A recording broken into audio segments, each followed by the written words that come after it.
Assalamualaikum warahmatullahi wabarakatuh. Apa kabar Bunda cantik, sehat dan bahagia selalu dan dilimpahkan rezeki yang berlipat ganda. Amin.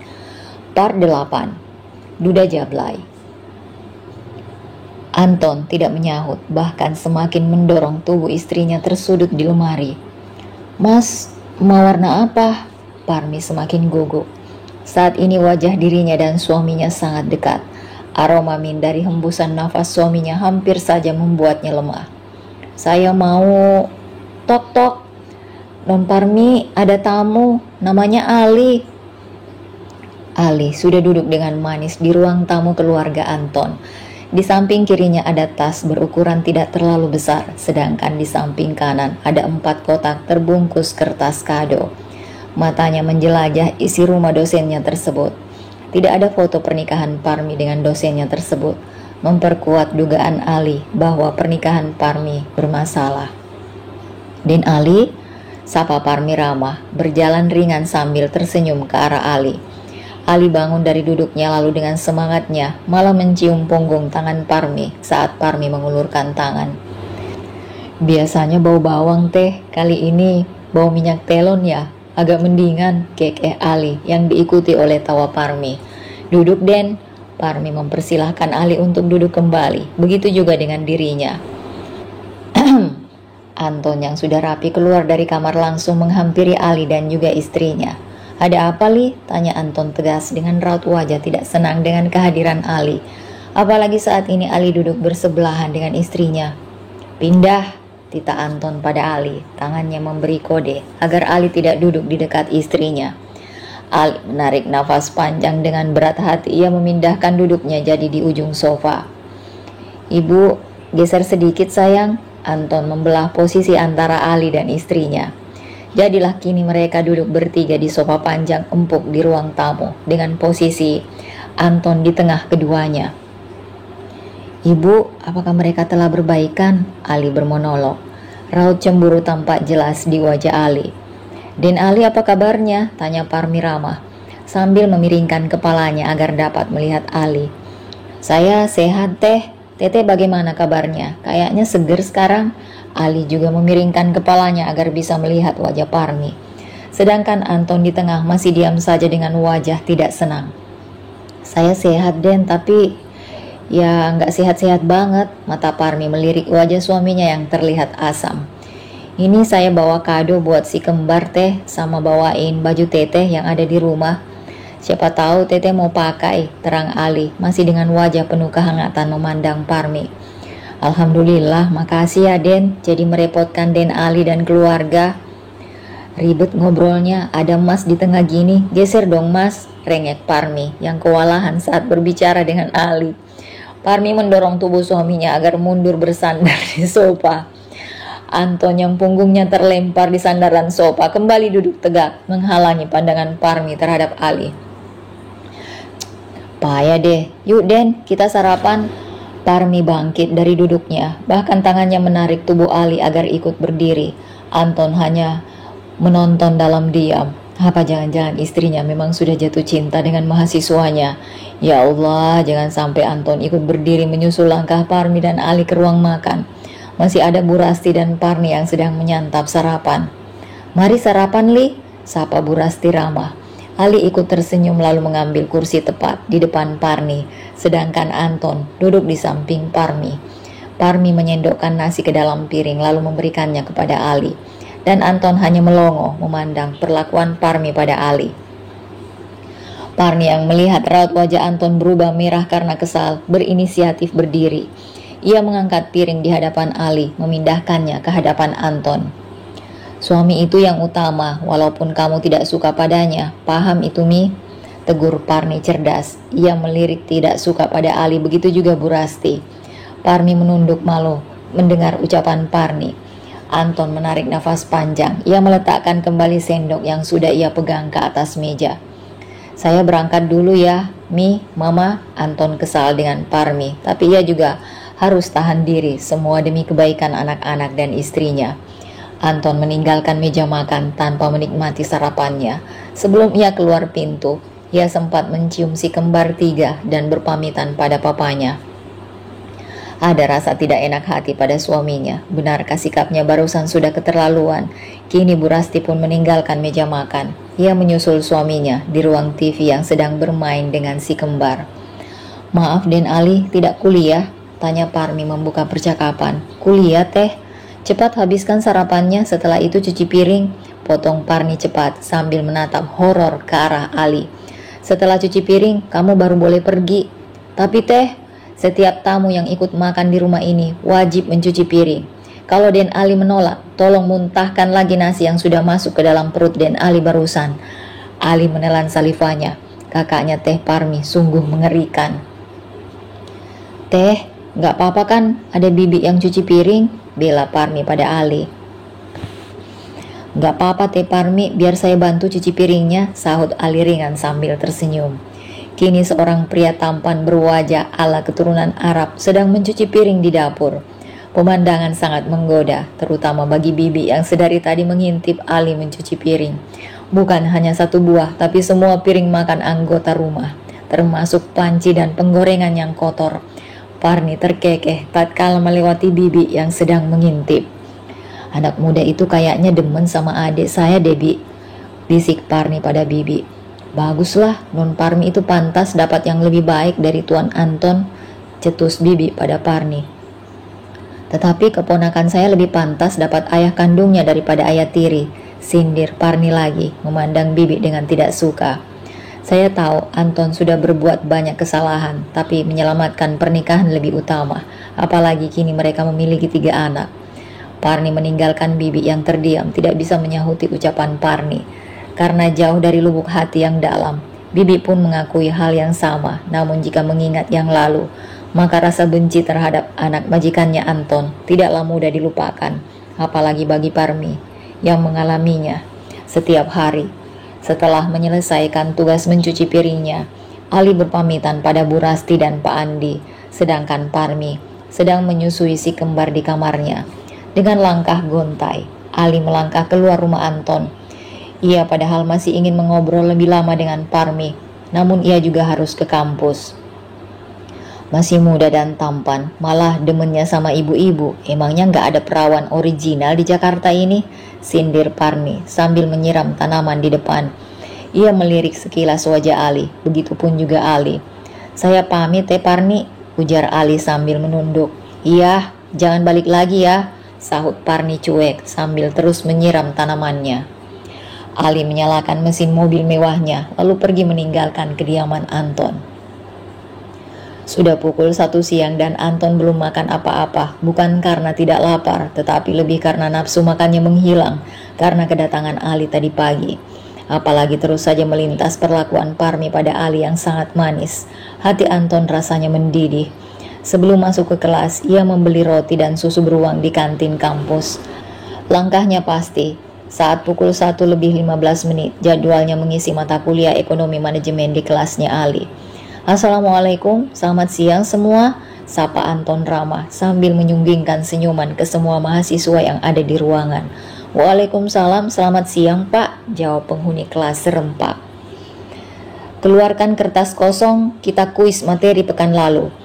"Yah, kok dadakan sih Pak?" gerutu mahasiswa di depannya, termasuk Ali yang ikut meremas rambutnya kasar. "Pastikan nilai kalian paling kecil 85. Jika kurang dari itu, jangan harap bisa ikut ujian semester mata kuliah saya nanti," ancam Anton dengan penuh percaya diri. "Sial, pasti dia ngerjain gue nih. Duh, mana belum baca sama sekali," gerutu Ali dalam hati. Ia berusaha fokus pada kertas soal yang baru saja diberikan oleh Anton. 45 menit berlalu hingga alarm kelas berbunyi, tanda mata kuliah berakhir. Hampir seluruh mahasiswa mengumpulkan kertas ujian dengan wajah lunglai. Anton tersenyum puas saat menatap kertas kuis Ali yang hanya terisi 4 dari 5 nomor. Ia keluar dari ruangan Ali, berjalan dengan wajah penuh kepuasan menuju parkiran.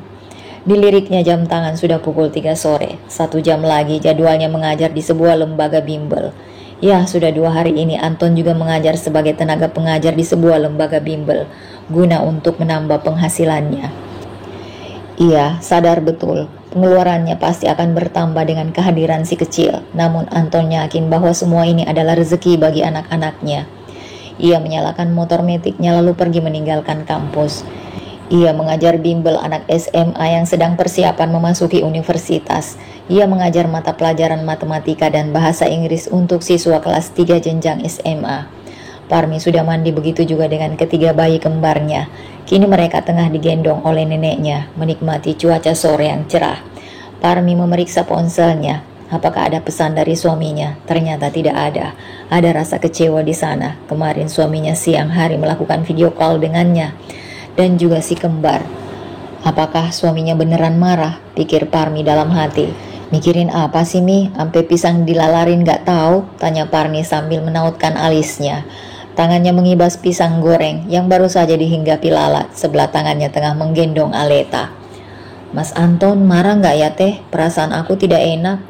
Tambahin micin udah, kekeh Parmi sambil melahap satu pisang goreng. Anton lo teh, bukan rawon, budek juga nih teteh. Parmi menyahut tidak paham, membuat Parmi tertawa cekikikan. Ngobrol sama kamu mah kudu dalam keadaan darah rendah dan jantung sehat nih, celutuk Parmi sambil tertawa. Apaan sih? Segala patung dibawa-bawa? Ya salam, bukan patung nih tapi jantung. Parmi membuka lebar mulutnya, menirukan kata jantung dengan jelas. Aku bersyukur banget kamu gak dikremasi sama suami kamu. Iya, waktu itu pernah Mas Anton mau kremasin rambut saya. Katanya biar saya lebih pileks. Tapi saya gak mau teh. Masa habis keramas saya pilek? Ntar si kembar ikut pilek deh. Parmi menautkan alisnya. Pileks? Rileks kali ya maksud si ratu budek ini. Parmi terkekeh dalam hati.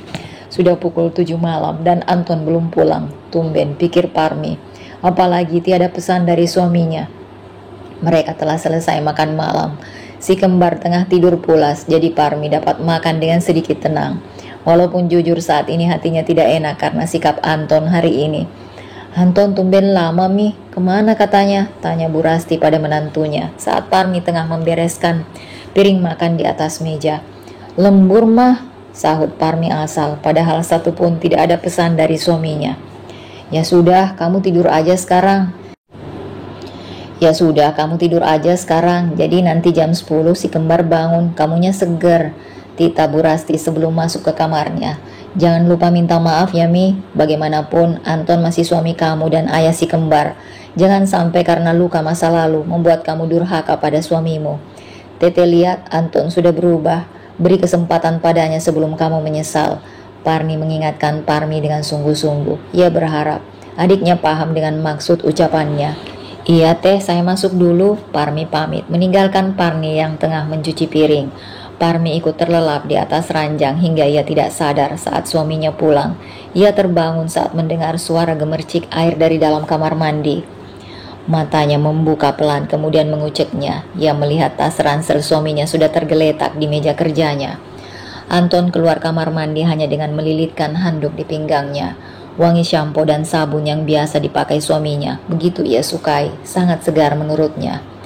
Mas, kapan sampai? Baru saja, sahutnya singkat. Parmi jadi semakin tidak enak hati. Mas mau makan? Tanya Parmi lagi, kali ini memberanikan diri melihat wajah suaminya. Sudah tadi, sahutnya lagi-lagi dengan singkat. Ia memakai baju kaos tidur dengan celana bahan selutut. Saya buatkan teh mau? Tawar Parmi ragu. Gak usah Mi, saya mau langsung tidur saja, mumpung kembar masih pulas. Jadi nanti saya bisa nemenin kamu begadang, sahut Anton sambil berjalan ke arah sofa. Sebelumnya Anton sudah mencium satu persatu anaknya yang berada di dalam box. Kenapa manggil Mi lagi ya? Perasaan kemarin-kemarin sudah panggil ibu, gumam Parmi dalam hati. Anton sudah merebahkan tubuhnya di sofa. Parmi berjalan ke arah sofa menghampiri suaminya.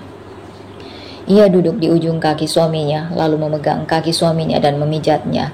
Anton tersentak kaget, matanya terbuka lebar saat melihat istrinya tengah memijat telapak kakinya. Capek ya Mas? Dengan lihai, Parmi memijat. Anton hanya diam saja, menikmati pijatan istrinya. Ya Allah, pijatan istriku pas sekali. Dalam hati ia bersorak gembira. Perlakuan Parmi sangat manis malam ini. Mas marah ya? Marah kenapa? Enggak tuh, Mas cemburu. Anton menatap Parmi dengan seksama. Iya, Anton memalingkan wajahnya malu. Mati-matian ia menahan rasa groginya. Begitupun Parmi, mati-matian ia menahan wajahnya agar tidak bersemu merah. Baru mendengar pengakuan seperti itu saja membuat ia seakan terbang ke awan. Maafkan saya ya Mas, kalau hari ini buat Mas kesal. Parmi menunduk meminta maaf. Ia tidak berani memandang wajah Anton. Anton bangun dari duduknya. Ia memperhatikan wajah istrinya dengan seksama. Apa maksudnya ini? Kenapa daster Parmi tidak terkancing sempurna? Apakah istrinya ini sengaja menggodanya? Parmi menghentikan pijatannya. Ia grogi, menggaruk kepalanya. Aduh, kutu resek banget dah ah. Jangan pakai mondar-mandir apa di atas. Jadi gatel kan? Gerutu Parmi sambil menggaruk rambutnya. Anton mengulum senyum. Tahu nggak kenapa saya cemburu? Ya tidak tahu Mas. Saya mah bukan Mama Dede. Mungkin maksud istriku Mama Loren kali ya. Lagi-lagi salah sebut dia. Sabar. Kenapa Mas cemburu? Karena saya cinta sama kamu. Tuh, wajah Anton memerah, pantat laknat. Mas, dengar suara balon kempes enggak? Tapi kok bau WC ya? Parmi meringis membaui, lalu dengan sigap menutup hidungnya dengan telapak tangan. Bukan balon kempes Bu, ini pantat saya. Pantat Mas bisa kempes juga?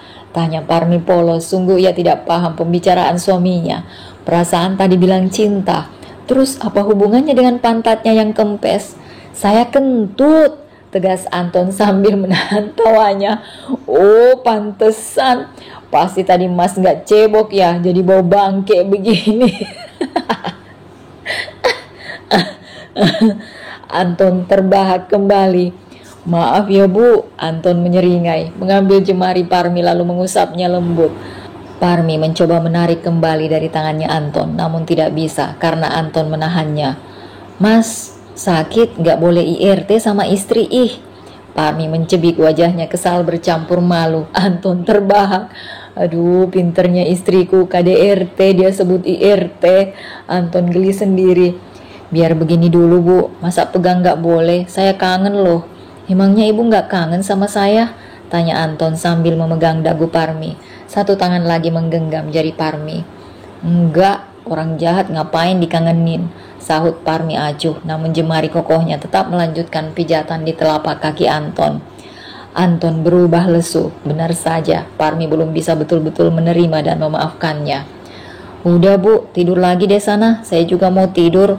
Anton menepis tangan Parmi dengan pelan. Kecewa sekali hatinya terhadap perkataan Parmi barusan. Apa yang harus ia lakukan lagi agar istrinya ini mau benar-benar menerimanya? Sudah sepekan pernyataan cinta Anton tak disambut baik oleh Parmi. Namun Anton masih berusaha bersikap biasa saja. Begitu juga Parmi. Bahkan Parmi sudah lebih peduli terhadap suaminya. Pakaian Anton selalu ia yang menyetrika. Makanan khusus suaminya juga ia yang memasaknya. Parmi lebih sigap dalam menyiapkan segala keperluan Anton. Ia tidak lagi pernah lupa untuk mengganti pasta gigi yang sudah habis. Ia juga selalu tepat waktu dalam menyiapkan air mandi untuk suaminya. Hingga pekerjaannya dalam melayani keperluan Anton terbilang hampir sempurna.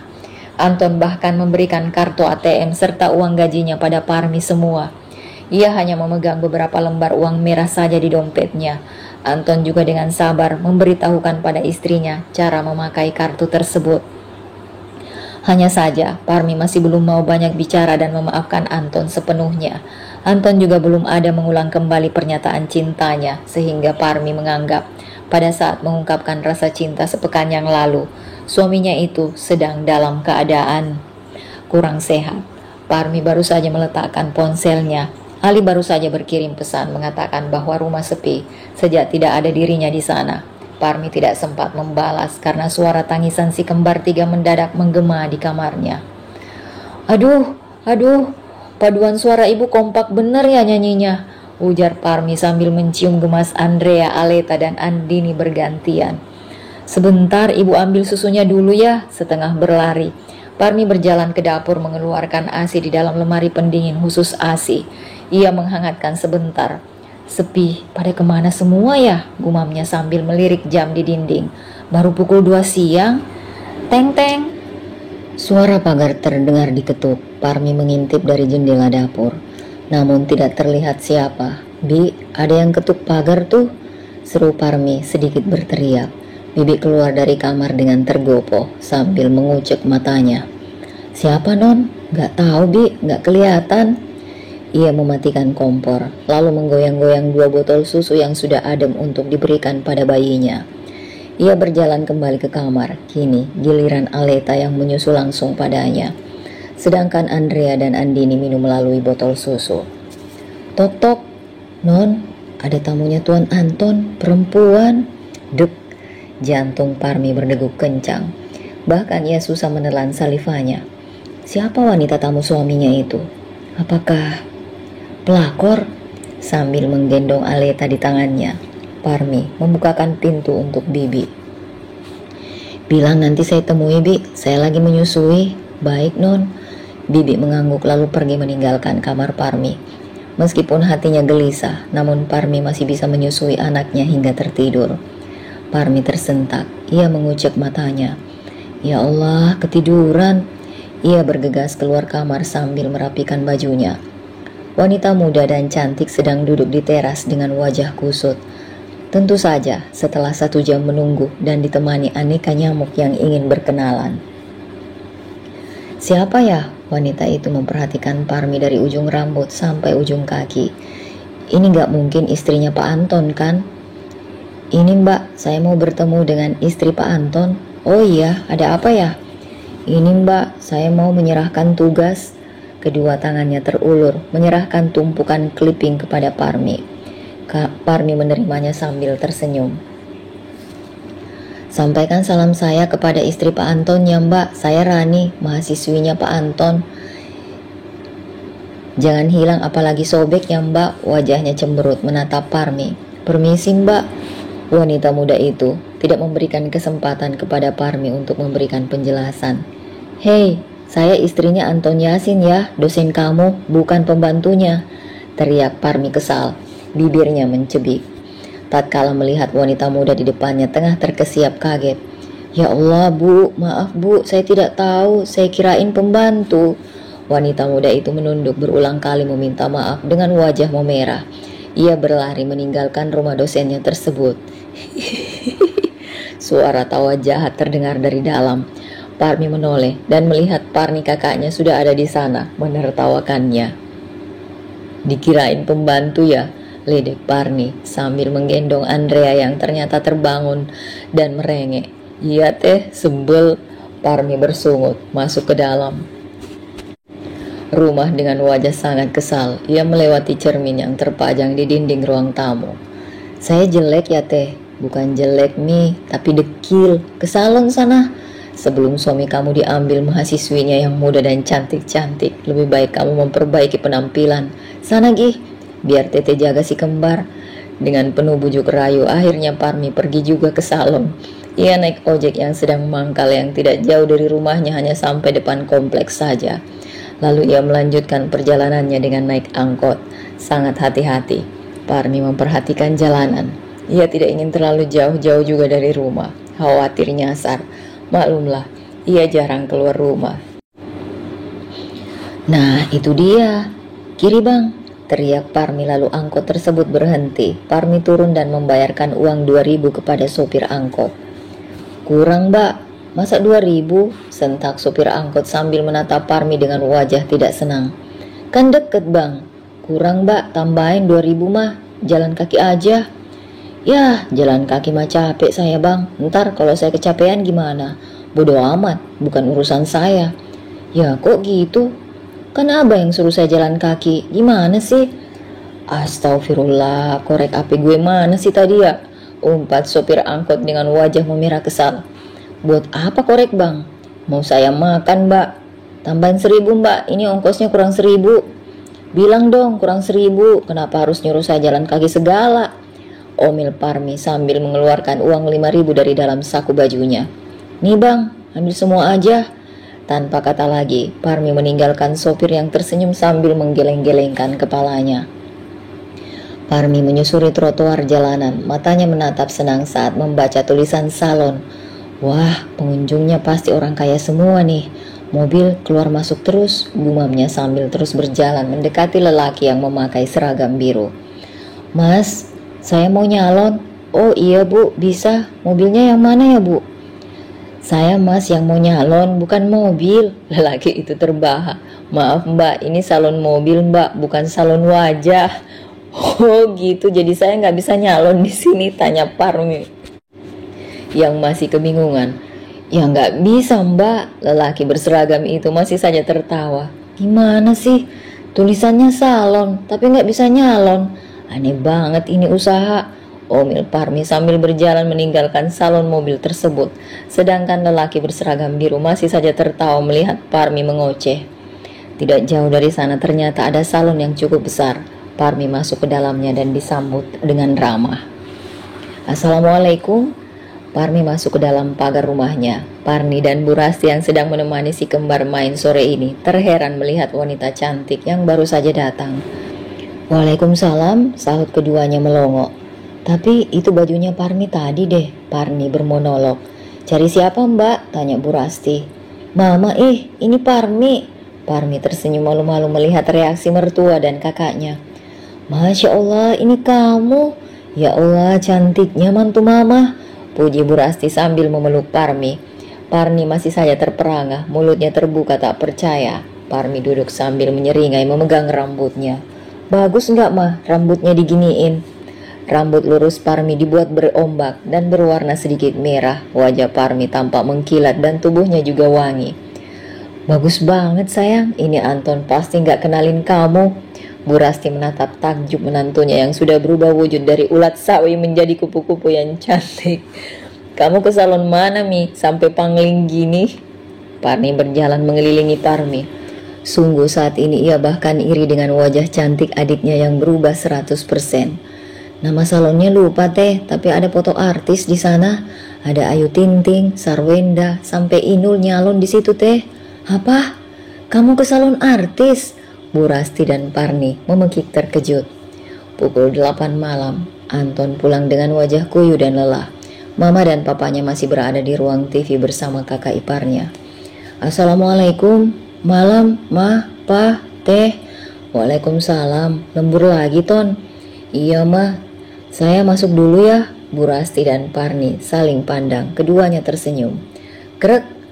Pelan ia membuka pintu kamar, matanya membulat sempurna tatkala melihat punggung wanita berambut merah bergelombang tengah memunggungi dirinya. Wanita itu sedang menyisir rambutnya. Kamu siapa? Di mana istri saya? Tanya Anton sambil berjalan menghampiri wanita tersebut. Parmi berbalik sambil tersenyum. Mas, ini saya Parmi. Parmi? Mata Anton membulat sempurna. Mulutnya bahkan menganga. Air liurnya pun menetes. Ini mah bukan Parmi. Beneran ini kamu bu? Tanya Anton lagi sambil menatap penuh pesona pada makhluk di depannya. Iya nih lihat kutunya udah bersih, seringai Parmi sambil memperlihatkan kepalanya yang sudah bersih. Cantik gak mas? Beneran ini kamu bu? Tanya Anton lagi. Anton mengucek matanya berkali-kali. Ia masih tidak percaya dengan pandangannya. Ia masih mengira bahwa saat ini ia dalam kehaluan yang hakiki. Ini beneran ibu? Tanyanya lagi semakin mendekat ke arah Parmi. Bahkan hidungnya membaui sesuatu yang sangat segar. Harum parfum badan yang begitu dinikmati indera penciumannya.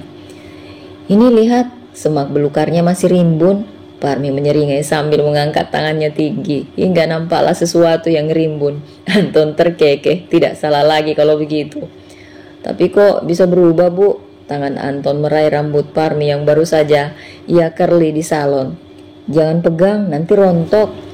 Parmi mundur 2 langkah, ia masih jaga jarak dengan suaminya. Cantik sayang, puji Anton sambil menatap wajah Parmi yang sangat menggemaskan. Rasanya pengen buru-buru buka puasa. Saya ambilkan teh dulu ya. Parmi berjalan melewati Anton yang masih saja seperti tidak percaya dengan penglihatannya. Saya mau susu aja kalau boleh, seru Anton sambil menyeringai. Namun Parmi terlanjur keluar dari kamar.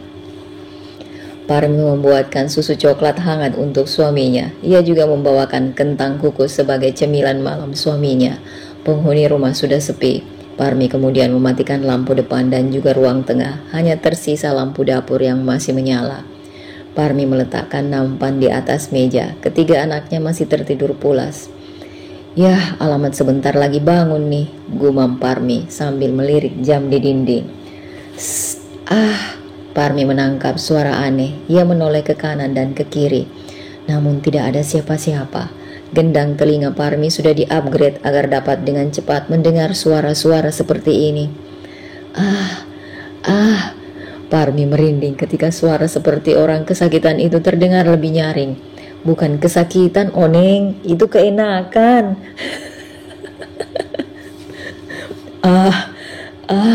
Parmi menangkap asal suara tersebut dari dalam kamar mandi, di mana di situ ada suaminya. Mata Parmi membulat sempurna, bahkan saat ini ia merinding. Jangan-jangan suaminya terjatuh di dalam kamar mandi dan butuh pertolongan. Dengan setengah berlari, Parmi meletakkan telinga di pintu kamar mandi, kemudian mencoba mendengarkan kembali dengan seksama. Enak, Parmi terperangah. Sakit tapi kok enak, keningnya bertaut keras.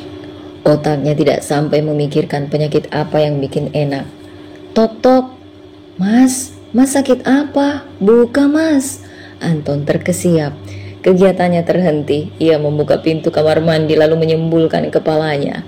Tampak wajah istrinya yang sangat cantik tengah menatapnya dengan raut keheranan. "Ada apa sayang?" tanya Anton dengan raut wajah penuh kelegaan. "Mas sakit? Kok gitu suaranya?" Enak. "Nggak sakit sayang, lagi ini nih, korek kuping." Anton menunjukkan cotton buds yang berwarna coklat keemasan di ujungnya. Yang baca udah pada ngeres baik otaknya. Orang dia keenakan korek kuping. Parmi hanya menggelengkan kepala lalu berjalan kembali ke arah ranjang. Si sulung Andrea mulai merengek.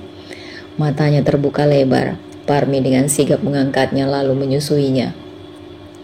Tidak lama berselang Anton keluar dari kamar mandi. Aroma sampo dan sabun yang segar selalu saja membuat Parmi merasa senang. Iya, dia menyukai harum suaminya yang baru keluar dari kamar mandi. Handuk merah terlilit kokoh di pinggang suaminya. Parmi melirik malu-malu. Ia menyukai perut rata suaminya yang begitu menggoda. "Bu, lihat deh." Anton menatap Parmi dengan serius. Parmi yang tadinya dalam posisi miring kini berhadapan lurus dengan suaminya. "Apaan?" tanya Parmi sambil menautkan alis.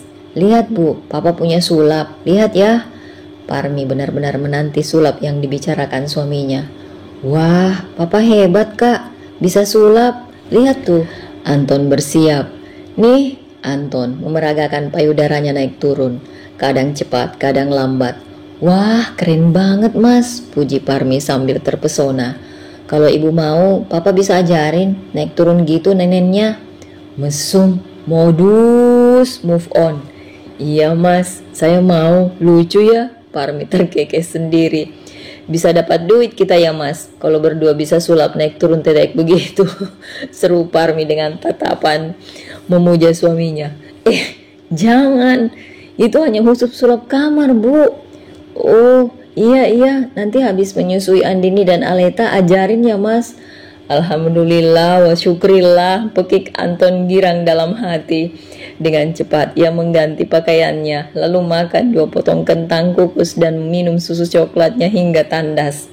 Parmi masih asik menyusui Aleta. Andini masih tertidur. Andrea sudah kenyang dan sedang mengoceh sendiri di atas kasur. "Mas, tadi ada Hamasi. Apaan sih nyebutnya ya?" "Mahasiswa." "Nah iya, mahasiswa Mas, tadi anterin tugas. Masa dia kirain saya pembantu? Saya nggak terima dong." Anton mendengarkan dengan serius. "Terus Bu?" "Ya udah, saya ke salon aja. Pertama nggak diterima, katanya nggak bisa nyalon saya, bisanya nyalon mobil." Aneh banget pokoknya Mas. Masa iya mobil diratus ya?" Wajah Parmi berubah sewot. Namun kemudian Parmi terkekeh sendiri mengingat kejadian tadi siang. "Terus?" Anton masih mendengarkan penuh kehusyuan. "Gak jauh dari situ saya masuk ke salon dingin banget Mas, kayak di kulkas. Terus saya dipermak seperti ini. Cantik ya Mas?" Parmi merona merah. "Iya, cantik banget Bu, saya ampe Gak kenalin. Anton kini memberanikan diri duduk di samping istrinya. Terus bayarnya pakai uang yang papa kasih? Enggak, pakai kartu Visa. Oh ya udah nggak apa-apa. Anton dengan sigap mengambil ponsel dari dalam tas ranselnya. Ia mencar ponselnya yang sedari siang mati total. Laporan m-banking masuk, pengeluaran sebesar 35 juta telah dilakukan tadi siang menjelang sore. Seketika kepala Anton berkunang-kunang, bahkan ia mengucek matanya berharap salah melihat nominal angka. Ya Allah, gumam Anton sambil menggaruk. Rambutnya gemas. Bulan depan mau kontrol dan suntik lagi ya mas. Glek. Anton menelan salivanya. Ia menatap nanar wajah cantik istrinya. Cukup syok bagi Anton yang hanya berprofesi sebagai dosen baru. Uang 35 juta bukanlah sedikit. Uang tersebut ia maksudkan untuk tabungan. Ia ingin membeli rumah sendiri dengan uangnya tanpa bantuan dari kedua orang tuanya. Namun uang tersebut sudah berkurang sangat banyak. Suntik dan kontrol yang 7 juta aja mas. Lagi-lagi suara Parmi mengalun indah di telinganya. 7 juta buat suntik doang. Ya Allah, gajinya hanya 8 juta dari kampus. 7 juta dibuat perawatan istri. Sisa 1 juta buat dalam yang katanya udah kekecilan semua. Terus saya kebagian apa? Ya Allah, kebagian berkah ya Allah. Semoga dengan menyenangkan hati istrinya, Allah membukakan jalan rezeki baginya. Anton tersenyum melihat Parmi yang sedang asik berbicara pada Aleta. Tidak apa-apalah, saya kebagian sisa-sisa, asal anak dan istri senang dan bahagia. Ibu, sudah habis belum darahnya? Tanya Anton sambil menyeringai malu-malu meong. Ya Allah, masa doakan saya mati? Pekik Parmi tidak percaya. Bukan bu, lah itu barusan. Kalau darah saya habis ya saya dikubur mas, piye toh? Darah nifasnya maksud saya bu. Oh nifas, masih ada, masih banyak. Kayaknya bakalan setahun nih darahnya keluar terus. Parmi berusaha menahan tawanya. Rasakan pembalasanku. Oh gitu ya, sahut Anton lemas. Ya Allah, kagak buka puasa juga. Nasib. Ia berjalan kembali ke arah ranjang. Ia terus saja menggoda Andrea hingga bayi bertubuh bulat itu tertawa, memperlihatkan senyuman menggemaskan. Senda gurau Anton kepada Aleta dan Andrea membuat Andini terbangun dan kini saatnya ia menyusu pada ibunya. Jujur, tubuh Anton sudah sangat lelah, namun ia sudah berjanji pada dirinya sendiri. Bahkan ia akan menemani istrinya begadang demi si kecil. Berkali-kali Anton menguap sambil menggendong Andini, sedangkan Andrea sudah terlelap. Tepat pukul 12:30 malam, tersisa Aleta dan Andini yang masih ditimang sayang ibu dan papanya. 15 menit berlalu. Aleta pun tertidur. Anton benar-benar sudah tidak tahan. Andini ia letakkan di dalam box. Lalu ia mengambil kursi dan duduk di sana. Tangannya menepuk-nepuk punggung Andini dengan lembut. Tanpa sadar, ia bahkan tertidur di dekat box Andini. Parmi tersenyum melihat usaha suaminya yang seperti benar-benar sudah menerima dirinya dan berusaha membuktikan kesungguhan bahwa ia benar-benar menyesal atas perlakuannya terdahulu. Parmi bangkit dari duduknya. Mas, panggilnya lembut sambil mengusap lengan Anton. Jadi enggak mau ajarkan sulapnya? Anton auto terbangun kaget. Maaf bu, saya ketiduran. Anton masih mengucek matanya. Ia berharap ucapan tadi bukanlah bunga tidurnya. Iya, tidak apa-apa. Ayo sini, ajarin sulapnya. Anton mendelik kaget. Dengan malu-malu ia berjalan menuntun tangan Parmi dan membawanya ke atas ranjang. Wajah Parmi juga memerah. Sungguh saat ini ia merasa sangat malu. Saya yang bukain aja kancingnya biar ibu gak capek, ujar Anton dengan suara bergetar. Parmi hanya mengangguk. Anton melancarkan aksinya membuka satu persatu kancing baju daster Parmi. Susah payah ia menelan salivanya. Sungguh pemandangan yang sangat menggoda imannya. Jangan cuma diliatin mas, kapan ngajarinnya? Tegur Parmi dengan wajah menunduk. Iya sayang, begini caranya. Anton meletakkan telapak tangannya di dada Parmi. Bagaimana? Enak kan? Parmi yang baru saja tersentak dari tidurnya, suara yang sangat ia hafal membuat ia terbangun. Ia melirik di mana ranjang Andini berada. Tampak di sana suaminya tengah memegang payudaranya, lalu memutar-mutar telapak tangannya. Yang membuat Parmi semakin heran adalah mata suaminya tertutup. Mas, bangun. Parmi bergidik ngeri. Suaminya tidak juga bangun saat ia tepuk-tepuk lengannya. Suaminya masih dengan mata tertutup, memijat dadanya sendiri. Terkadang lidahnya ia julurkan, membuat Parmi semakin ngeri. Ya Allah, apa suamiku kesambet ya? Parmi setengah berlari masuk ke dalam kamar mandi. Ia mengambil air di dalam gayung lalu membawanya keluar kembali. Auzubillahi minasyaitonirrajim, seru Parmi sambil mencipratkan air ke wajah suaminya. Astagfirullah, pekik Anton kaget, nafasnya memburu. Bahkan kini alisnya bertaut memandang wajah istrinya dari dekat. Mas ngapain urut tete? Tanya Parmi masih penasaran. Iya itu, emangnya saya tadi ngapain? Mas begini nih, Parmi menirukan gerakan Anton memijat payudaranya. Astagfirullah, cuma mimpi ya bu. Ya Allah, kirain beneran. Anton tertunduk lemas, bahunya melorot, tidak semangat. Mimpi apaan sih mas? Mimpi mijat saya ya? Hayo ngaku, ledek Parmi sambil menyolek lengan Anton. Lelaki itu hanya bisa menyeringai. Ia bangkit dari duduknya dan berjalan ke arah sofa. Tidur bu, mumpung si kembar sudah pulas, seru Anton sambil menarik selimutnya. Parmi hanya menggeleng tidak paham. Ada apa sih dengan suaminya? Udara subuh begitu segar. Parmi dapat tidur dengan nyenyak hingga azan subuh berkumandang. Ia mengucek kedua matanya. Andrea sudah terbangun namun masih anteng. Parmi segera bergegas turun dari ranjang untuk mencuci muka dan menyikat gigi. Langkahnya terhenti tatkala melihat sofa yang ditiduri suaminya sudah rapi. Kemana suaminya? Setelah mencuci muka dan sikat gigi, Parmi keluar kamar. Dari arah dapur sudah ada Bibi yang sedang menyiapkan menu sarapan. Bi, Mas Anton kemana? Tanya Parmi sambil menuangkan air ke dalam gelas. Ia juga mengambil bakwan udang yang baru saja digoreng Bibi lalu memakannya. Sudah berangkat non? Kemana? Parmi terheran. Gak tahu non, katanya harus berangkat pagi. Cuma minum susu sama makan sepotong roti aja langsung ngacir. Oh ya udah, makasih Bi, saya masuk dulu. Parmi kembali ke kamar. Ia mengambil ponsel lalu mengetik pesan untuk suaminya. Namun hingga pukul 8 pagi, pesan darinya tidak kunjung dibalas. Sedangkan Parmi kini mulai khawatir. Jangan lupa bintang 5 ya kak, sahut seorang lelaki kepada penumpang yang baru saja ia turunkan di stasiun Tebet. Sudah ya mas? Anton mengangguk. Ia melihat kembali layar ponselnya. Belum ada orderan lagi. Ia memutuskan untuk berhenti sejenak. Di tukang bubur kacang hijau sudah ada 3 orang lelaki dengan jaket hijau sama seperti dirinya. Anton menepikan motornya. Alhamdulillah, sedari selesai sholat subuh sampai sekarang sudah 4 orderan. Anton memang mengambil pekerjaan sampingan menjadi driver ojol. Ia tidak mengatakan apapun pada Parmi agar istrinya itu tidak khawatir. Ia sadar betul tanggung jawabnya semakin besar. Penghasilan saat ini belum tentu cukup untuk kehidupan rumah tangganya sehari-hari. Jadi ia memutuskan sebelum berangkat mengajar, ia menjadi ojek. Begitupun setelah selesai mengajar, maka ia akan mengambil penumpang.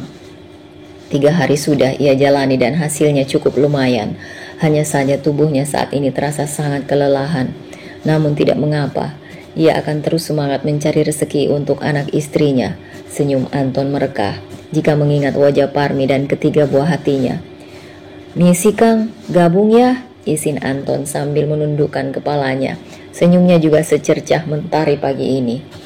Bubur kacang hijau 1 mbak, seru Anton pada pelayan warung. Kamu? Salah seorang dari 3 driver ojol itu menunjuk Anton. Anton masih terheran, ia tidak mengenal lelaki yang menunjuknya ini. Masa lupa sama saya mas? Ini saya teman dekat mas yang waktu itu antar ke pasar. Ih, tega deh. Saya aja sampai sekarang gak bisa tidur mikirin mas. Ya Allah, makasih. Kalau emang jodoh pasti bertemu kita mas.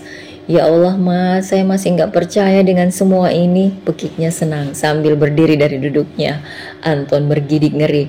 Jangan-jangan ini ojol jadi-jadian waktu itu. Anton bermonolog. Ia menyambut uluran tangan lelaki yang tadi mengajaknya berjabat tangan. Telapak tangan Anton dikelitiki saat mereka bersalaman. "I miss you," bisiknya genit sambil mengerling ke arah Anton, membuat bulu kuduk Anton merinding. Anton tersenyum kikuk. Kedua teman lelaki jadi-jadian itu sudah terkekeh geli melihat raut wajah Anton. Mereka tidak berkomentar apapun. "Maaf mbak, buburnya bungkus saja ya," seru Anton lagi pada penjaga warung. "Mas, sarapan di kos-kosan saya mau? Gak jauh kok mas, 3 blok aja dari sini." Gak usah mas, saya buru-buru." Kalau gitu sih, ayolah main ke kosan saya," bujuk rayu lelaki demit itu masih saja penuh semangat. Anton tidak menyahut lagi. Dia memberikan uang 5.000 kepada pelayan baru. Dengan setengah berlari menuju parkir motornya. Dengan terburu-buru ia menyalakan starter motor namun tidak kunjung menyala. "Ya Allah, jangan sekarang dong mogoknya. Ada demit ini ya Allah." Anton terus saja mengoceh sambil terus menstarter motornya. "Saya bantu ya," tawar lelaki demit itu dengan penuh percaya diri. Anton menolak. Ia terus saja menyalakan motornya. Alhamdulillah motor itu pun akhirnya menyala. "Mas, saya ikut ya." Lelaki demit itu ikut menyalakan motor. Anton yang ketakutan langsung saja tancap gas tanpa menoleh lagi. Ia tidak lagi menghiraukan jalan mana yang ia ambil. Yang jelas ia tidak boleh sampai terkejar oleh demit itu. Sesampainya di kampus ia terengah-engah memarkirkan motornya sambil celingak-celinguk. Takut lelaki demit itu mengikutinya sampai kampus. Baru saja mulai melangkah keluar dari parkiran, Anton malah berpapasan dengan Ali, mahasiswa yang dengan terang-terangan menyukai istrinya. "Pagi pak," seru Ali ramah, senyumnya terbit menatap Anton yang berwajah kelelahan. "Pagi," sahut Anton singkat. Ia melanjutkan langkahnya. "Nanti saya main ke rumah ya pak, saya rindu istri bapak," seru Ali dengan cuek. Bahkan suaranya terdengar nyaring di koridor kampus. Anton menghentikan langkahnya. Tidak, Ali tidak boleh tahu kalau istrinya sekarang sudah semakin cantik. Anton menjadi gelisah dan bete setelah mendengar ucapan Ali. Begitu masuk ruang dosen, masih ada 10 menit waktunya kosong. Ia bisa menghabiskan bubur kacang hijau yang ia beli tadi sambil menikmati setengah terburu-buru sarapannya. Ia teringat Teh Parni. Ia berharap kakak iparnya itu bisa membantunya menghadapi Ali. Ia mengeluarkan ponsel dari dalam tasnya lalu menghubungi nomor kakak iparnya. "Halo, assalamualaikum Teh." "Waalaikumsalam, kenapa Ton?" "Saya mau minta tolong." "Iya, tolong apa?" "Jika nanti Ali ke rumah, jangan biarkan bertemu dengan Parmi ya Teh." "Oke, terima kasih Teh. Nanti pulang ojek, pulang ngajar, saya bawakan martabak." Anton menutup teleponnya. Hampir saja ia keceplosan tentang pekerjaan sambilannya. Ia tidak ingin orang rumah mengetahuinya walaupun ibunya sendiri. Langkahnya ringan menuju kelas Ali. Setelah mengucapkan salam, ia memandangi isi kelas dengan teliti. Wajah Ali tengah tersenyum seakan meledek dirinya. "Lihat saja nanti," ancam Anton dalam hatinya. "Saya akan membacakan nama-nama yang berhasil lolos untuk ikut ujian semester saya nanti." Raut wajah seluruh mahasiswa di sana berubah suram. Pandangan mereka tidak lepas dari pergerakan Anton dari mulai mengeluarkan kertas, memakai kacamata, kemudian dengan lantang membacakannya. "Kena deh nih gue," gerutu Ali dalam hati. "Simak baik-baik ya, yang namanya tidak saya sebutkan, silahkan ke perpustakaan lalu memilih satu buku bertema manajemen. Kemudian membuat ulasan isi buku tersebut sebanyak 2.000 kata. Silahkan nanti malam email kepada saya sebelum jam 7 malam. Diandra, Risman, Faro, Siska, Humaira, Ibrahim, Ibnu, Putri, Salsa, Karin, Melati, Jono, Yuli, Isna, Kevin, Tono, Suroso. Yang tidak saya sebutkan namanya, saya tunggu emailnya nanti malam." Anton berkedip pada Ali yang berwajah bete. "Selamat bertugas anak muda," sorak Anton dalam hati. Ia melanjutkan menjelaskan materi berikutnya kepada mahasiswa di kelas. Parmi tengah sibuk di dapur membuat pisang goreng, sedangkan si kembar sedang bermain di ruang keluarga bersama nenek dan opanya. Sedangkan Parni tengah asik menyiram tanaman. "Mana tuh bocah kecil yang mau datang? Udah ditungguin dari tadi nggak nongol-nongol." Lagi-lagi Parmi menatap ke arah pagar. "Lihat apa sih teh?" tanya Parmi sambil menaruh semangkuk pisang goreng di atas meja teras. "Gak ada, udah sana masuk.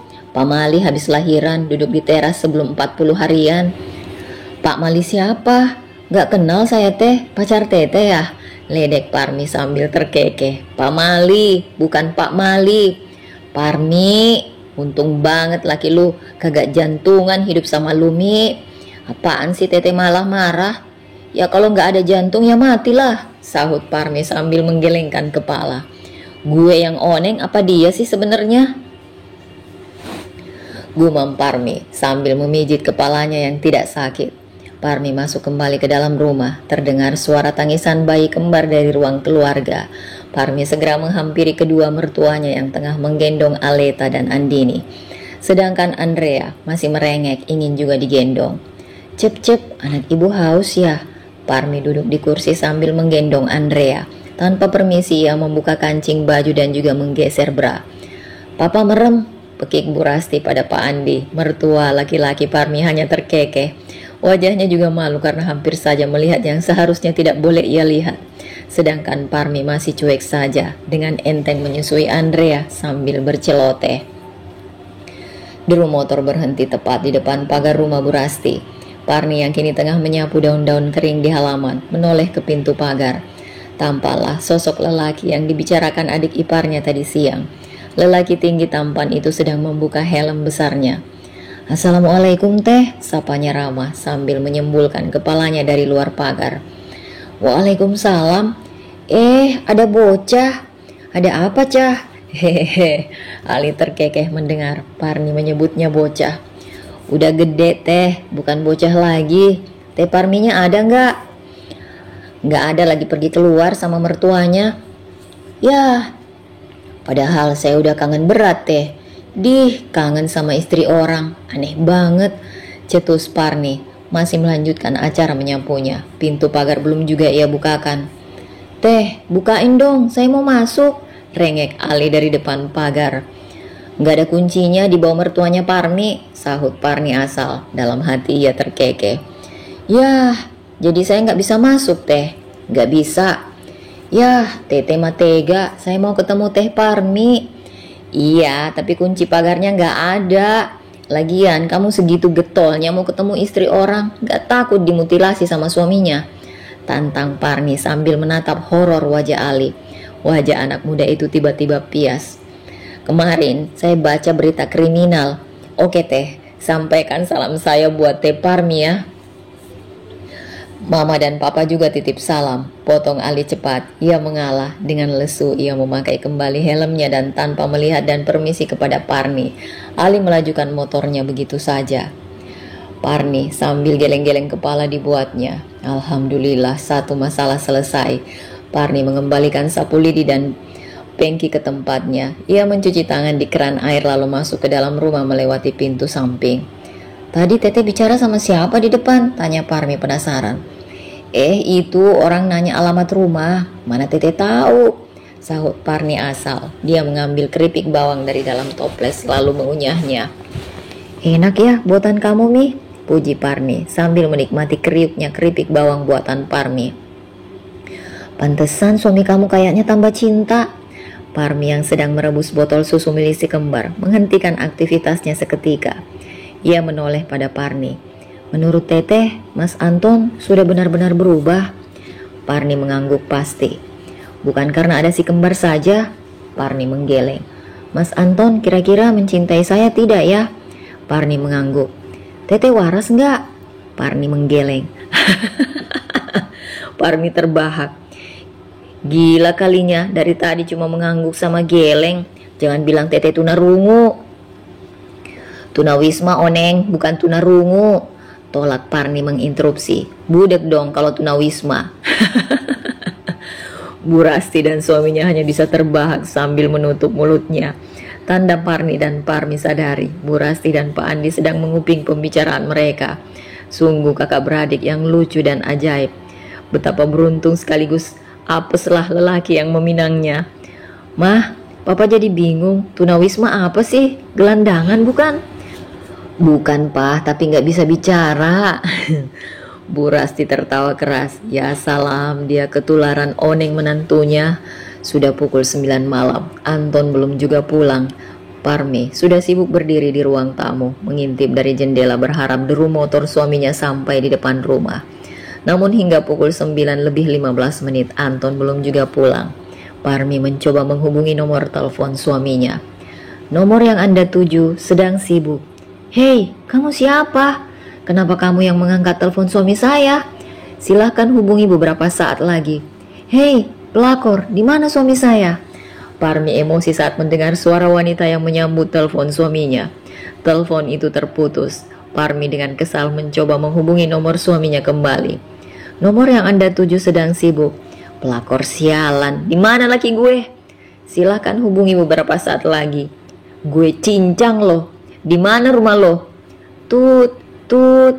Telepon itu kembali terputus. Ia mengira suara wanita operator salah satu provider kartu telepon itu adalah selingkuhan suaminya.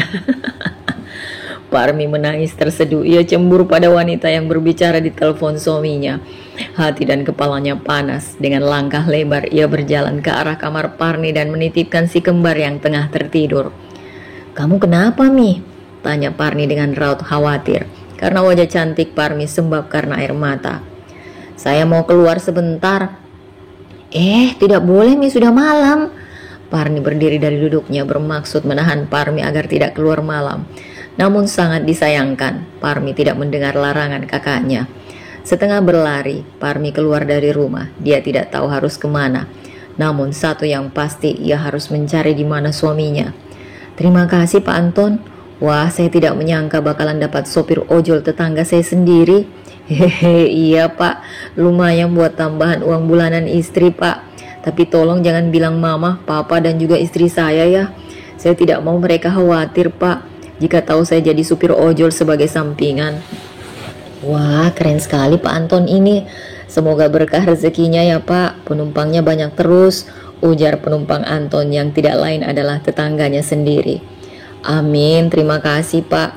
Loh, kok dibuka jaket ojolnya? Tanya lelaki parubaya itu pada Anton saat melihat Anton membuka jaket berwarna hijau. Biar istri dan orang rumah tidak tahu Pak. Anton menyeringai menggaruk kepalanya yang tidak gatal. Lelaki parubaya itu tersenyum lalu masuk ke dalam rumahnya. Sedangkan Anton tengah melipat jaket hijau lalu memasukkannya ke dalam plastik hitam dan dimasukkan ke dalam tas ranselnya. Kemudian ia memasukkan juga helm hijau ke dalam bagasi motornya yang cukup besar. Anton tidak sadar, tidak jauh dari sana seorang wanita tengah menangis sesegukan. Ia melihat dengan mata kepalanya sendiri suaminya menjadi supir ojol demi mencari nafkah untuk dirinya dan juga anak-anak. Sekarang ia tahu kenapa suaminya selalu pulang malam. Mas, Parmi berlari memeluk suaminya. Anton terperangah saat istrinya Parmi tiba-tiba datang memeluknya erat. Pelukan yang sudah dari lama ia nantikan ternyata baru kesampaian saat ia menjadi ojol. Ibu kenapa? Tanya Anton sambil berbisik. Ia mencoba merenggangkan pelukan Parmi namun tidak bisa. Parmi masih terisak. Anton mengusap air matanya yang jatuh di pipi. Kemudian tangan kokohnya menyambut pelukan hangat sang istri. Keduanya saling berpelukan tanpa memperdulikan satu dua orang yang lewat di depan mereka. Jaket Anton sudah basah oleh air mata istrinya. Kok ngojek sih Mas? Tanya Parmi di tengah isakannya. Ia memberanikan diri melihat wajah lelah suaminya. Mas gak ngajar lagi? Tanya Parmi lagi. Sungguh ia penasaran. Ngajar, ini pulang ngajar bimbel. Sekalian ambil penumpang, jawab Anton sambil tangannya mengusap pipi istrinya yang basah. Ayo kita pulang, sudah malam. Anton menyalakan mesin motornya dan meminta Parmi naik ke atas motornya. Namun Parmi masih tetap berdiri di posisinya. Ayo Bu, ajak Anton lagi saat menoleh ke belakang. Istrinya masih berdiam diri. Emangnya sekarang udah boleh dibonceng Mas Anton? Tanya Parmi ragu-ragu. Dahulu suaminya sangat anti membonceng dirinya, bahkan untuk sekedar ke warung depan. Ya Allah Bu, maafkan saya, tolong jangan ingat yang dulu lagi. Mulai sekarang ibu boleh ngapain aja sama saya. Saya ikhlas, ridho dan akan menurutinya dengan senang hati selagi saya mampu. ucap Anton dengan penuh kesungguhan. Ia mengambil tangan Parmi lalu mengecupnya lembut. Harum minyak telon, janji. Parmi mengangkat kelingkingnya. Anton pun mengangkat jari kelingkingnya dan mengaitkan dengan kelingking milik Parmi. Dengan perasaan lega, Parmi naik ke atas motor suaminya. Duduknya menyamping, masih kaku dan sedikit menjauh, padahal tadi udah main peluk aja ya. Dasar Parmi. Peluk lagi dong bu, saat Anton melajukan motornya menuju rumah. Udah habis masa aktifnya, sahut Parmi sambil menutup mulutnya agar tidak tertawa. Anton terbahak menikmati angin dan udara malam berdua dengan Parmi. Adalah hal yang sudah lama ia inginkan. Dalam hati ia berjanji akan membahagiakan Parmi dan anak-anaknya. Anton memarkirkan motornya di garasi. Mama dan Papa serta Teh Parni sudah ada di ruang tamu. Wajah mereka pucat dan terlihat sangat khawatir. Parni yang begitu mendengar suara motor Anton masuk pekarangan, langsung bergegas membukakan pintu depan. Parmi, ya Allah, kamu dari mana? Kamu bikin aku takut, pekik Parmi sambil mengguncang bahu Parmi. Bu Rasti juga tidak kalah kaget saat melihat Parmi pulang dengan wajah sembab. Assalamualaikum, sahut Anton muncul dari belakang tubuh Parmi. Ia terheran menatap orang rumahnya sedang menginterogasi Parmi. Ini ada apa sebenarnya? Ayo Parmi, kamu masuk dulu. Kemudian ganti baju kamu juga Anton. Setelah itu kalian berdua ke ruang TV. Papa mau bicara. Tegas suara Pak Andi kepada Anton dan juga Parmi. Kedua suami istri itu mengangguk lalu berjalan ke arah kamar. Anton membuka pintu untuk Parmi. Kedua masuk dan melihat kasur mereka yang telah ditiduri oleh 3 bayi kembar cantik yang sangat menggemaskan. Keduanya menjadi canggung. Parmi yang hendak masuk kamar mandi, begitu juga Anton. Keduanya saling pandang lalu tertawa. Mas dulu ya. Parmi mempersilahkan suaminya untuk terlebih dahulu masuk kamar mandi. Apa mau mandi berdua? Tanya Anton sambil menggoda Parmi. Gak mau ah, Parmi menggeleng. Wajahnya sudah merah menahan malu. Setelah 15 menit Anton di kamar mandi, sekarang bergantian Parmi yang berada di kamar mandi. Ia hanya menyeka ringan tubuhnya dan menyikat giginya. Ia bercermin memastikan tidak ada tanaman tumbuh apapun yang menempel di giginya. Ia juga mengganti bajunya di dalam kamar mandi saat melihat dalamannya sudah tidak ada darah dari kemarin. Apakah ini namanya masa nifas sudah selesai? Ia bergumam dalam hati. Anton melihat Parmi yang keluar dari kamar mandi dengan tatapan takjub, seolah matanya sudah terhipnotis oleh kecantikan alami sang istri. Betapa bersyukurnya Anton saat ini ia benar-benar mendapatkan Parmi kembali. Bu, nanti jangan bilang sama mama papa kalau saya ngojek ya. Parmi mengangguk mengerti. Iya mas, sahut Parmi sambil tersenyum. Keduanya melirik ranjang mereka yang masih tenang. Sudah jam 10:30 malam, begitu ajaib. Ketiga bayi ini masih tertidur pulas. Duduk, titah Pak Andi pada Anton dan juga Parmi. Bu Rasti sudah duduk di samping suaminya memandang Anton dan Parmi dengan seksama. Kamu kenapa pergi keluar malam Parmi? Mencari Mas Anton Pak. Suami kamu kan kerja, kenapa harus dicari? Soalnya pas saya telepon yang angkat wanita Pak. Parmi melirik Anton, sedangkan Anton terheran mendengar penuturan Parmi. Kening Anton bahkan berkerut. Kapan ponselnya dipegang orang lain? Anton bermonolog. Betul itu Ton? Enggak Pak, HP saya memang off tadi Pak, lowbat. Bohong Pak, orang bener suaranya perempuan, katanya nomor Mas Anton sibuk. Saya disuruh menghubungi lagi nanti. Suaranya sombong banget mah Pak. Bener apa yang saya katakan ini jujur. Anton semakin tidak mengerti. Tapi HP saya terus yang pegang Mi. Anton menggeleng. Ia tidak membenarkan ucapan Parmi. Ya udah kalau nggak percaya. Wajah Bu Rasti sudah memerah. Jika yang disampaikan Parmi adalah kebenaran, maka ia benar-benar mengusir Anton dari rumahnya. Bu Rasti dan Pak Andi menatap Anton dengan penuh tanda tanya dan aroma kemarahan. Apa yang wanita itu katakan Mi? Tanya Bu Rasti sambil menahan emosi. Nomor yang Anda tuju sedang sibuk, silahkan hubungi beberapa saat lagi. Gitu mah.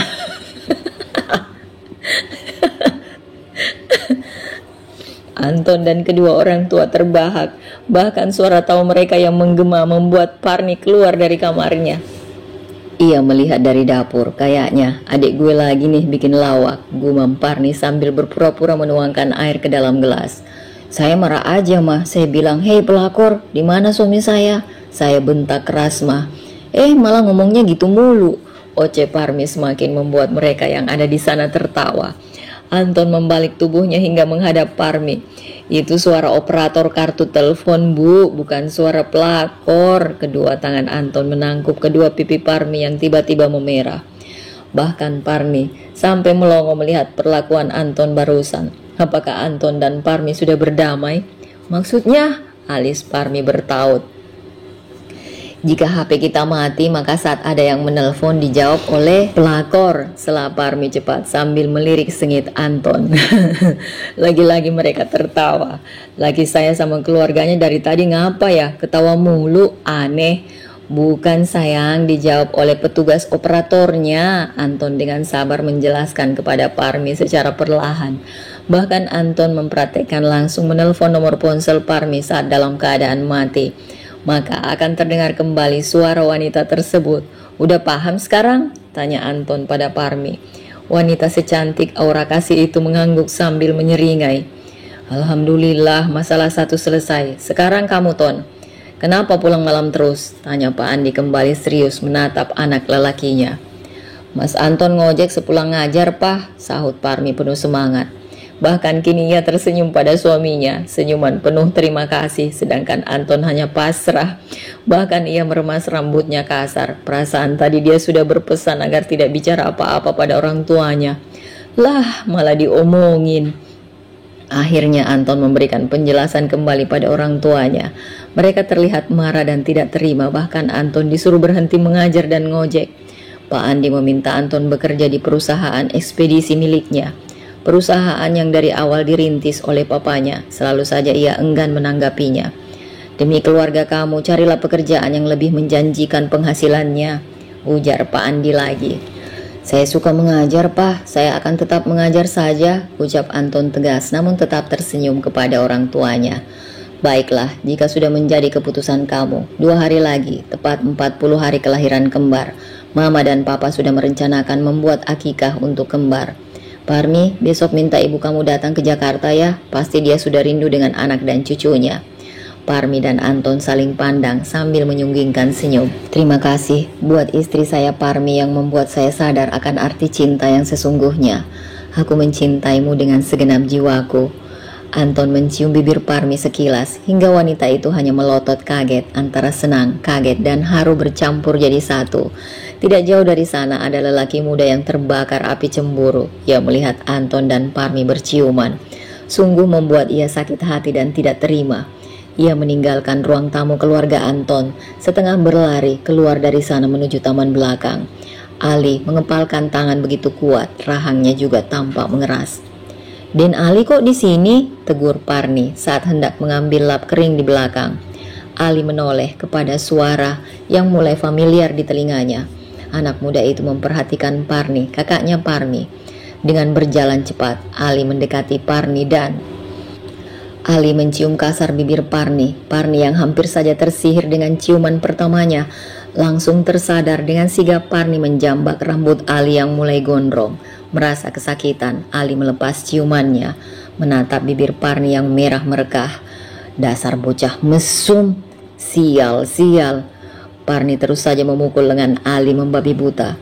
Maaf teh, aduh maafkan saya. Ali yang tersadar akan perbuatannya segera meminta maaf dan lari pergi dari sana. Kedua suami istri itu tengah duduk di tengah ranjang, masih memakai pakaian lengkap. Bayi kembar 3 mereka sudah terlelap dari pukul 7 malam. Sehabis dipajang seharian, akhirnya bayi kembar 3 itu kelelahan. Setelah kenyang menyusu, ketiganya tertidur pulas dan diletakkan Parmi di dalam box. Mi, iya mas, tadi sudah sholat kan? Sudah, sahut Parmi malu-malu. Ia berpura-pura menyisir rambutnya. Matikan lampu ya? Iya mas. Anton beranjak dari ranjang lalu memadamkan lampu kamar. Parmi melihat ke langit-langit kamar. Ada cahaya yang bersinar dari langit-langit kamar. Bagus banget mas, puji Parmi saat menatap langit kamarnya. Ibu suka? Tanya Anton kini sudah ikut berbaring di samping Parmi. Iya, jadi bagus kamarnya, sahut Parmi sambil menoleh ke arah suaminya. Anton ikut tersenyum kikuk. Yang di bawah sudah mulai bergerak gelisah tatkala hujan gerimis mulai menerpa di luar sana. Saya punya sesuatu untuk ibu. Anton mengeluarkan sesuatu dari saku baju piyamanya. Duduk bu, tita Anton sambil menarik tangan Parmi. Wanita itu menurut. Ia duduk tegak menatap suaminya. Dalam keremangan cahaya yang berasal dari langit kamar mereka, Anton memajukan tubuhnya dan mengalungkan sesuatu di leher Parmi. Hingga Parmi terkesiap. Napas suaminya kini begitu dekat dengan dirinya. Parmi meraba sesuatu di lehernya. Kalung? Ini apa mas? Ini namanya anting, ledek Anton sambil terbahak. Katanya dosen, kalung begini dibilang anting. Dosen apaan sih emang? Ledek Parmi kembali sambil mencairkan suasana hatinya yang berdebar hebat. Terima kasih ya mas, ujar Parmi sambil menunduk malu. Anton tersenyum lalu mengangkat dagu Parmi agar menatap dirinya. Anton kemudian mencium bibir istrinya begitu lembut, hingga Parmi terbuai. Hati Parmi bersorak, bagai padang pasir yang kini sedang diguyur air hujan. Parmi membuka mulutnya agar suaminya bisa lebih leluasa. Tangan Anton yang tadinya diam kini sudah meloloskan baju daster istrinya. Ciuman itu terhenti karena keduanya hampir kehabisan napas. Mas mau apa? Tanya Parmi dengan suara bergetar saat suaminya mendekati dadanya. Mau jadi bayi, sahut Anton dengan suara tak kalah bergetar. Suara dingin berubah menjadi panas tatkala sepasang insan dalam hubungan halalnya meraih kenikmatan surga duniawi. Nafas dan desahan seakan berlomba mencari sesuatu yang telah lama hilang.